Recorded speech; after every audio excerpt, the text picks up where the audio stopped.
Hello students, welcome back to my YouTube channel Varun science hub. आज के इस video में हम देखने वाले हैं क्लास 12th केमिस्ट्री का अध्याय aldehyde aldehyde ketone and carboxylic acid के एग्जाम्पल। आज की इस वीडियो में हम क्या देखेंगे?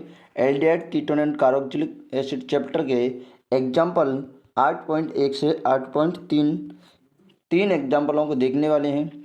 इससे पहले यदि आप मेरे चैनल पर नए हों तो चैनल को सब्सक्राइब करें और वीडियो को लाइक ज़रूर करें और ज़्यादा से ज़्यादा शेयर करें।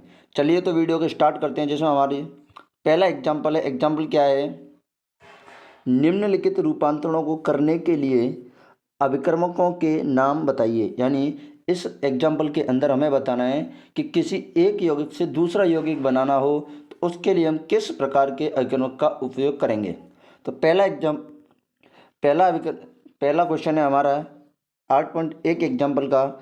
हेक्सेन 1 ऑल से हेक्सेनल बनाना है, मतलब OH से OH को कन्वर्ट करना है किसमें? COHO में। यानी एल्कोहल से हमें एल्डिहाइड बनाना है तो हमें किस अभिकर्मक का उपयोग करना है? तो उसके लिए हमें उपयोग करना है PCC। PCC का मतलब होता है प्रीडिनियम क्लोरोक्रोमेट। अब प्रीडिनियम क्लोरोक्रोमेट यानी प्रीडिन चाहिए तो प्रीडिन है C5H5N। उसके बाद क्रोमिल यानी CrO3 और उसके बाद क्रोमेट यानी HCl। इन तीनों से मिलकर आपका क्या बना होता है? PCC, pyridinium chlorochromate. अगर आपको हेक्सेन 1 ऑल से एल्डिहाइड यानी हेक्सेनल बनाना है तो आपको कौन से विक्रमक का प्रयोग करना होगा? उसके लिए आपको प्रयोग करना होगा PCC। क्या का प्रयोग करना होगा? PCC। दूसरा एग्जाम्पल है आपका साइक्लोहेक्सेनॉल से साइक्लोहेक्सेनोन बनाना है। अब साइक्लोहेक्सेनॉल से आपको साइक्लोहेक्सेनोन बनाना है, यानी अब एल्कोहल से क्या बनाना है आपको? ओ यानी C++OO लेकर आना है, यानी एल्कोहल से कीटोन बनाना है। उसके लिए आपको क्या प्रयोग करना होगा? एनहाइड्रस क्रोमियम ट्राईऑक्साइड यानी निर्जलीय CrO3 का उपयोग करना होगा, जिससे कि आपका साइक्लोहेक्सेनॉल कन्वर्ट हो जाएगा साइक्लोहेक्सेनोन में।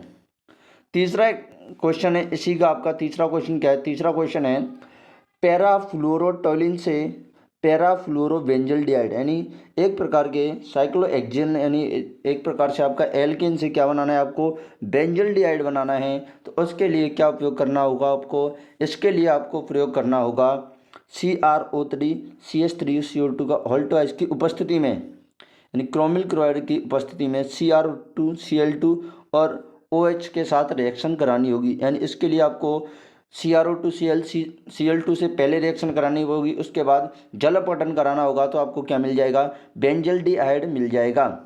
ये अभिक्रिया आपने NCERT के अंदर देखी होगी, तो ये उसी अभिक्रिया का एग्जाम्पल है। यानी पैराफ्लोरोटोलिन से पैराफ्लोरोबेंजल्डिहाइड बनाना है तो उसके लिए आपको सबसे पहले रिएक्शन करानी होगी Cr2 Cl2 से, उसके बाद जल अपघटन कराना होगा, यानी क्रोमिल यौगिक मिलेगा, उसका जल अपघटन कराने से आपको क्या मिल जाएगा? एल्डिहाइड मिल जाएगा।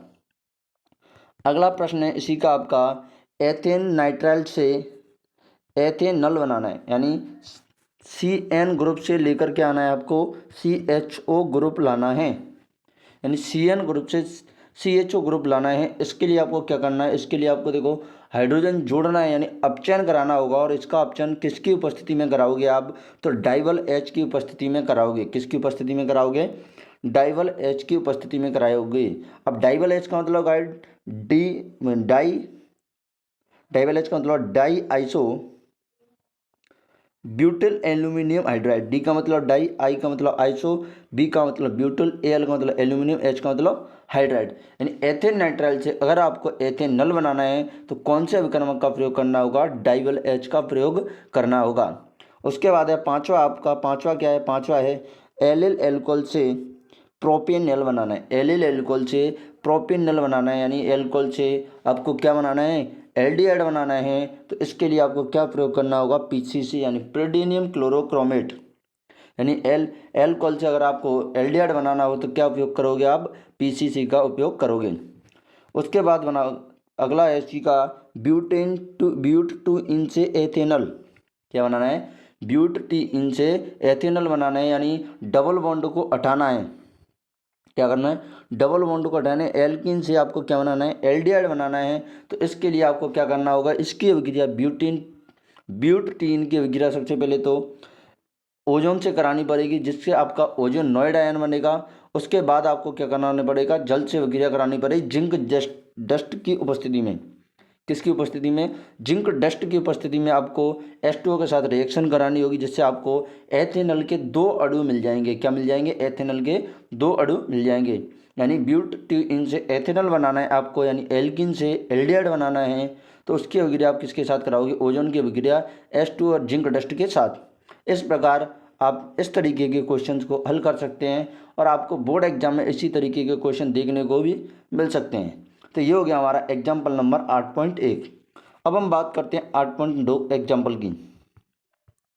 तो दूसरा एग्जाम्पल है आपका, दूसरा एग्जाम्पल क्या है, दूसरा एग्जाम्पल है निम्नलिखित यौगिकों को क्वथनांकों के बढ़ते क्रम में व्यवस्थित कीजिए। ठीक है, तो इसके लिए आपको कुछ यौगिक दिए हुए हैं, जैसे CH3 CH2 CH2 CHO। अगर इसका नाम देखें हम IUPAC तो इसका हो जाएगा ब्यूटेनल। क्या हो जाएगा, ब्यूटेनल। इसके बाद दूसरा दिया है CH3 CH2 CH2OH, यानी इसका भी हो जाएगा आपका ब्यूटेनॉल। क्या हो जाएगा, ब्यूटेनॉल। उसके बाद आपका C2H5O C2H5 यानी इथॉक्सी एथेन, और उसके बाद है आपका ब्यूटेन।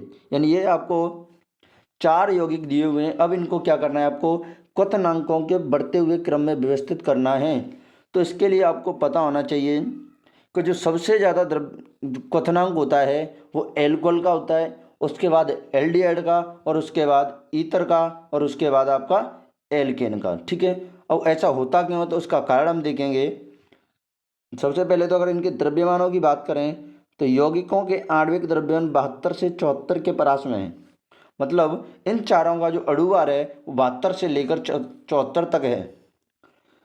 उसके बाद क्योंकि केवल ब्यूटेन 1 ऑल ही अत्यधिक अंतर आणविक हाइड्रोजन आबंध के कारण संगुणित द्रव है। यानी जो आपका ब्यूटेन वॉल है या ब्यूटेनॉल है, उसके अंदर क्या उपस्थित है, अंतर आणविक हाइड्रोजन बंध है। इससे वो क्या है, संगुणित द्रव है। अब अंतर आणविक हाइड्रोजन बंध है तो इसको तोड़ने के लिए आपको इसको अधिक गर्म करना पड़ेगा। इसके लिए आपका क्या हो जाएगा, इसलिए इसका क्वथनांक सबसे अधिक होगा। यानी जो आपका ब्यूटेन 1 ऑल है उसका क्वथनांक क्या हो जाएगा, सबसे अधिक हो जाएगा। किसकी उपस्थिति के कारण, अंतर आणविक हाइड्रोजन उपस्थिति के कारण। इसी प्रकार हम बात करें ब्यूटेनेल और इथॉक्सी एथेन से, जो ब्यूटेनेल यानी एल्डिहाइड है वो इथॉक्सी एथेन से अधिक ध्रुवीय है। अब जो ब्यूटेनेल है वो इथॉक्सी एथेन से अधिक ध्रुवता रखता है, अतः ब्यूटेनॉल में अंतर आणविक द्विध्रुव आकर्षण प्रबल होता है। अब तुलना करोगे आप इथॉक्सी एथेन यानी ईथर और एल्डिहाइड की, तो जो एल्डिहाइड होता है वो ईथर से आपका कैसा होता है, अधिक ध्रुवीय होता है। इसलिए उसमें अंतर आणविक द्विध्रुव आकर्षण बल उपस्थित होता है, जिसके कारण उसका क्वथनांक किसकी अपेक्षा ज़्यादा हो जाता है, एथेन इथॉक्सी एथेन की अपेक्षा ब्यूटेनॉल का जो आपका क्वथनांक है वो अब ज़्यादा हो जाता है। उसके बाद करें एन पेंटेन, यानी जो आपको दी हुई है, हाँ एन पेंटेन, पेंटेन नहीं है, एन पेंटेन नहीं होगा। यहाँ पर क्या होना चाहिए, यहाँ होना चाहिए एन ब्यूटेन। क्या होना चाहिए, एन ब्यूटेन, क्योंकि 4 कार्बन दिए हुए हैं, 4 कार्बन को क्या बोलते हैं, ब्यूट बोलते हैं। ठीक है, यहाँ एनसीईआरटी में मिस्टेक है ये, यहाँ क्या होना चाहिए, यहाँ होना चाहिए एन ब्यूटेन। अब एन ब्यूटेन में केवल ध्रुवल बांड्रवाल्स बल होते हैं, यानी जो एन ब्यूटेन है एल्किन होते हैं उन्हें कैसे बंद होते हैं, ध्रुवल बांड्रवाल्स बल बंद होते हैं। तो उनके ध्रुवल बांड्रवाल्स बल से तो इनका क्वथनांक क्या हो जाएगा, कम हो जाएगा। अतः दिए गए यौगिकों के क्वथनांक बढ़ते क्रम में इस प्रकार होंगे। यानी अब यौगिकों का जो क्वथनांक का बढ़ता क्रम है वो कैसा हो जाएगा, अभी मैंने बताया था एल्डिहाइड का सबसे ज़्यादा, सॉरी एल्कोहल का सबसे ज़्यादा, क्योंकि एल्कोहल में अंतर आणविक हाइड्रोजन बंध है। उसके बाद अगर आप इन दोनों की तुलना करते हो यानी एल्डिहाइड और ईथर की, तो जो एल्डिहाइड है वो ईथर की अपेक्षा अधिक ध्रुवीय होता है। तो सबसे ज़्यादा है क्वथनांक किसका, एल्कोहल का, उससे कम एल्डिहाइड का, उससे कम किसका, आपका ईथर का, और सबसे कम किसका, एल्केन का। ये इस प्रकार आप जो क्वथनांक है उसका क्रम देख सकते हो। अगर ऐसा क्वेश्चन पूछा जाता है तो आप ध्यान रखना कि एल्कोहल का क्वथनांक कीटोन की, एल्कोहल का क्वथनांक होता है एल्डिहाइड की अपेक्षा ज़्यादा होता है, और एल्डिहाइड का ईथर से ज़्यादा होता है, और ईथर का सामान्य एल्केन से ज़्यादा होता है। ये होता है आपका एग्जाम्पल नंबर 2। अब हम बात करते हैं एग्जाम्पल नंबर थर्ड की। तो एग्जाम्पल नंबर थर्ड क्या है आपका? एग्जाम्पल नंबर थर्ड है नाभिक रागी योगज अभिक्रियाओं में बेंजल्डिहाइड। नाभिक रागी योगज अभिक्रियाओं में बेंजल्डिहाइड प्रोपेनल से कम क्रियाशील होगा अथवा अधिक। आप क्या अपेक्षा करेंगे? अपने उत्तर की व्याख्या कीजिए। यानी यह क्वेश्चन पूछा जा रहा है कि जो नाभिक रागी योगज अभिक्रियाएं होती हैं उनमें बेंजल्डिहाइड, यानी एक ऐसे मान लो आप साइक्लो एल्डिहाइड है और एक नॉर्मल एल्डिहाइड है, उन दोनों में आपको तुलना करनी है कि इनमें से कौन सा आपका अधिक क्रियाशील होगा और कौन सा कम क्रियाशील होगा, उसकी आपको उत्तर की व्याख्या करनी है।